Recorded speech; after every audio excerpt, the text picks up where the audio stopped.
दर्शकों नमस्कार। आज हम जिस संत की चर्चा करने जा रहे हैं वे किसी साधारण महात्मा की तरह नहीं बल्कि ऐसे प्रेरणा स्रोत हैं जिनका जीवन संघर्ष, त्याग, ईश्वर समर्पण का जीवंत उदाहरण है। सच्चा संत वही कहलाता है जिसकी उपस्थिति मात्र से मन शांत हो जाए, जिसकी वाणी से आत्मा तृप्त हो जाए और जिसकी संगति से जीवन की दिशा बदल जाए। ऐसे ही दिव्य संत हैं श्री प्रेमानंद गोविंद शरण जी महाराज। उन्होंने केवल भारत में ही नहीं बल्कि पूरे विश्व में लाखों लोगों को आध्यात्मिक राह दिखाई है। उनके जीवन की कथा सिर्फ एक साधु की कहानी नहीं है बल्कि हर उस इंसान के लिए प्रेरणा है जो कठिनाइयों से जूझते हुए भी ईश्वर की शरण में जाना चाहता है। प्रारंभिक जीवन एक साधारण परिवार में जन्म हुआ। साल 1969 उत्तर प्रदेश के कानपुर जिले के सरसौल ब्लॉक के अंतिम गांव में एक साधारण ब्राह्मण परिवार में एक बालक ने जन्म लिया। उनका असली नाम था अनिरुद्ध कुमार पांडे। उनके पिता शंभुनाथ पांडे धार्मिक प्रवृत्ति वाले व्यक्ति थे और उनकी माता रमा देवी गहरी भक्ति भावना से ओतप्रोत महिला थी। परिवार में सन्यास की परंपरा पहले से ही थी। उनके दादा भी सन्यासी थे। इसी कारण बचपन से ही उनके मन में भक्ति के बीज अंकुरित हो चुके थे। बचपन की आध्यात्मिक रुचि अनिरुद्ध केवल 5 वर्ष के थे जब वे भजन कीर्तन में विशेष रुचि लेने लगे। वे अक्सर गांव के मंदिर में घंटों बैठकर रामायण और श्रीमद् भागवत गीता का पाठ सुनते। सत्संग में भाग लेते समय वे बार बार सोचते, इस संसार में कोई स्थायी नहीं है, मेरे अपने भी एक दिन नहीं रहेंगे, तब मेरा कौन होगा। उनके भीतर से उत्तर आता है, मेरा तो केवल भगवान है, शेष सब अस्थायी है। यही भाव धीरे धीरे गहराता गया। गृह त्याग का संकल्प।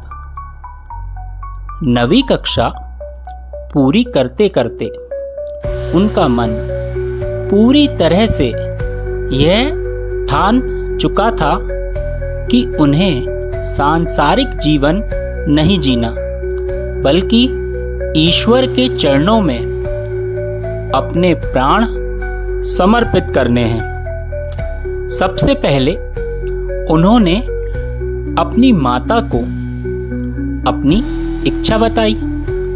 उन्होंने कहा, अम्मा, मेरा मन करता है कि मैं बाबा बन जाऊं, घर छोड़ दूं और भगवान की प्राप्ति करूं।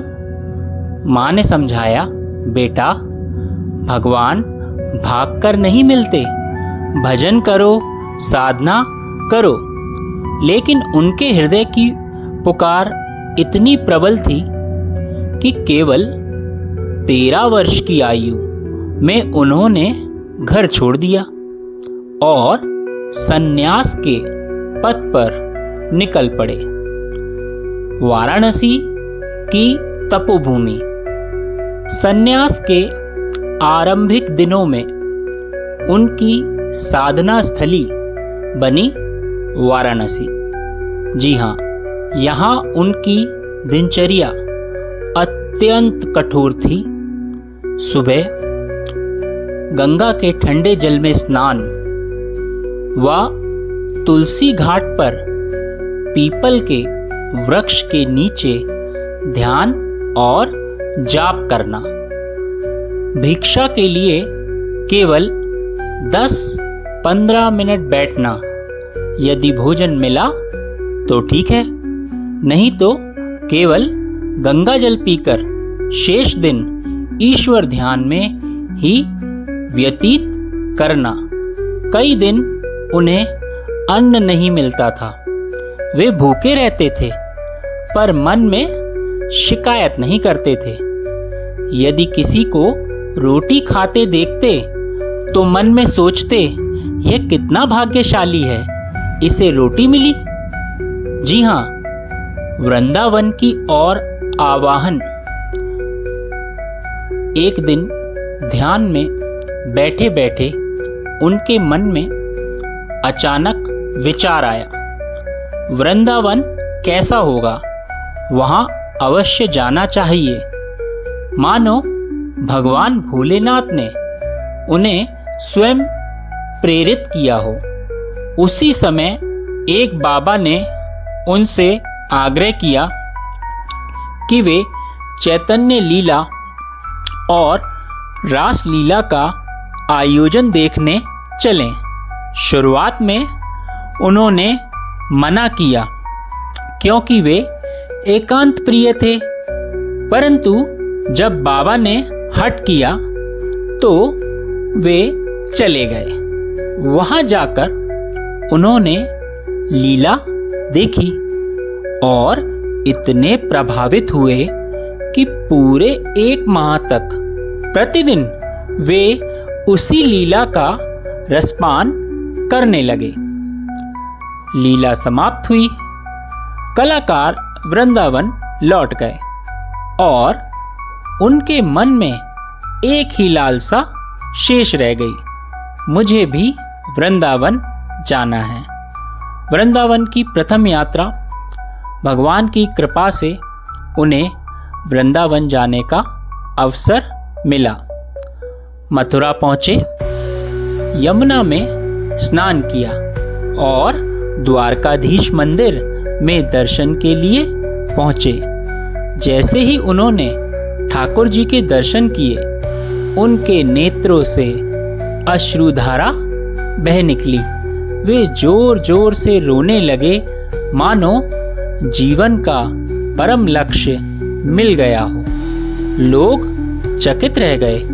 कोई उनके चरणों में गिरा, कोई माला पहनाने लगा। यही वह क्षण था जब उनका हृदय पूर्ण रूप से वृंदावन धाम से जुड़ गया। जी हाँ, गुरु दीक्षा और राधा वल्लभ संप्रदाय, जो कि एक बहुत महत्वपूर्ण हिस्सा है। वृंदावन में रहते हुए उनकी मुलाकात श्री मोहित गोस्वामी जी से हुई, जिन्होंने उन्हें राधा वल्लभ संप्रदाय में दीक्षा दी। इसके बाद उन्हें अपने वर्तमान गुरु श्री हित गोविंद शरण जी महाराज का सानिध्य प्राप्त हुआ। गुरु ने उन्हें सहचारी भाव से नित्य विहार रस की दीक्षा दी। यहाँ से अनिरुद्ध कुमार पांडे बने।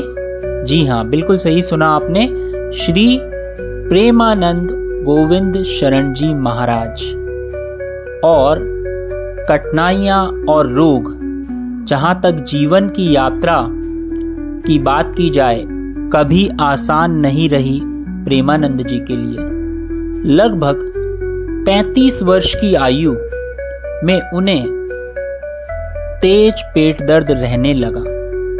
जांच कराने पर पता चला कि उन्हें पॉलीसिस्टिक किडनी डिजीज है। दोनों किडनियों में असंख्य गांठें बन चुकी हैं। डॉक्टरों ने साफ कह दिया, आपके पास अधिकतम 4-5 साल का समय है। इसके बाद मृत्यु निश्चित है।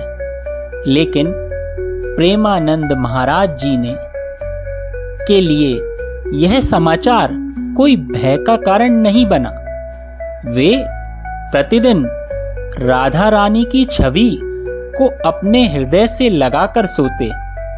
कभी रोटी ना मिलती तो भूखे रहते, पर मन में आस्था दिखती नहीं। जी हाँ, भिक्षा से महात्मा तक का सफर राधा रानी की कृपा ही है।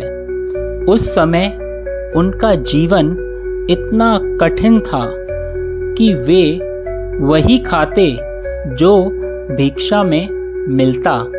कभी दिन भर भूखे रह जाते, कभी गंगा जल पीकर ही सो जाते। लेकिन उनका विश्वास अडिग रहा। जी हाँ, अडिग रहा। जिस मालिक ने जन्म दिया है वही भोजन और वस्त्र की व्यवस्था करेगा। धीरे धीरे वृंदावन में लोग उनके भक्ति भाव से प्रभावित होने लगे। उनकी वाणी से मधुर भजन और सत्संग प्रभावित होने लगे। लोग कहने लगे, यह साधु कोई साधारण नहीं, राधा रानी के कृपा पात्र हैं। किडनी रोग और भक्तों की निष्ठा।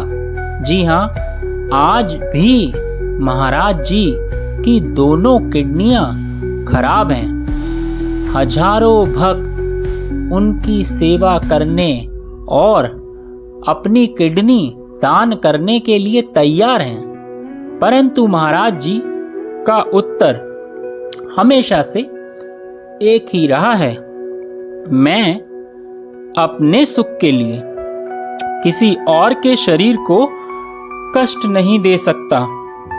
यदि भगवान की इच्छा होगी तो यह शरीर जितना चलना है उतना चलेगा। मैं मरने से नहीं डरता। जी हाँ, बिल्कुल सही। उनका यह त्याग भाव भक्तों के लिए और भी प्रेरणादायी बन जाता है, क्योंकि दर्द में भी मुस्कुराना। महाराज जी बताते हैं कि मेरे पूरे शरीर में 24 घंटे दर्द रहता है, लेकिन मेरा चेहरा कभी उदास नहीं दिखेगा, क्योंकि मैं जानता हूँ सब ईश्वर की लीला है। जब तक मैंने अपने ऊपर भरोसा रखा, मैं भिक्षा के लिए तरसता रहा। जब मैंने अपने प्राण ईश्वर को समर्पित कर दिए, जी हाँ, ईश्वर को समर्पित कर दिए, तब से सब व्यवस्था स्वयं होने लगी। यह भाव उनके जीवन की, जी हाँ, उनके जीवन की सबसे बड़ी सीख है। और संत का वास्तविक संदेश अगर हम जानना चाहते हैं प्रेमानंद जी का, तो प्रेमानंद महाराज जी का जीवन हमें यह सिखाता है कि पूर्ण समर्पण, जी हाँ, पूर्ण समर्पण ही ईश्वर प्राप्ति का मार्ग है।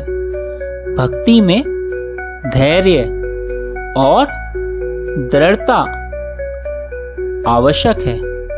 संघर्षों से भागना नहीं, उसे स्वीकार करना ही साधना है। दूसरे के लिए त्याग ही वास्तविक सतत्व है। भगवान श्री कृष्ण ने गीता में कहा है, भगवान श्री कृष्ण ने गीता में कहा है, सभी धर्मों का त्याग कर मेरी शरण में आ जाओ। प्रेमानंद जी महाराज ने इसे अपने जीवन में जिया और पूरी दुनिया को दिखाया है। जहाँ तक हम निष्कर्ष की बात करते हैं, तो प्रिय दर्शकों, यह श्री प्रेमानंद गोविंद शरण जी महाराज की संपूर्ण जीवनी उनका जीवन संघर्ष, भक्ति और भगवान पर पूर्ण भरोसे का अनमोल उदाहरण है। आज लाखों करोड़ों लोग उनसे प्रेरणा लेकर अपने जीवन की कठिन से कठिन कठिनाइयों से लड़ने की शक्ति पा रहे हैं। जी बिल्कुल सही। उनकी मुस्कान यह सिखाती है कि चाहे परिस्थितियां कितनी भी कठिन क्यों ना हो, यदि विश्वास अडिग है तो ईश्वर स्वयं राह दिखाते हैं। दोस्तों, आशा करता हूं कि आपको ये प्रेरणादायक कथा अवश्य पसंद आई होगी। यदि आप भी मानते हैं कि भगवान पर समर्पण ही सच्ची सफलता का मार्ग है, तो इस वीडियो को अधिक से अधिक लोगों तक पहुंचाएं। कमेंट सेक्शन में ज़रूर लिखें जय श्री राधे कृष्ण और बताइए कि आपको महाराज जी के जीवन से सबसे अधिक कौन सी बात ने प्रेरित किया। और फिर मिलेंगे अगले वीडियो में। तब तक के लिए जय श्री राधे कृष्ण।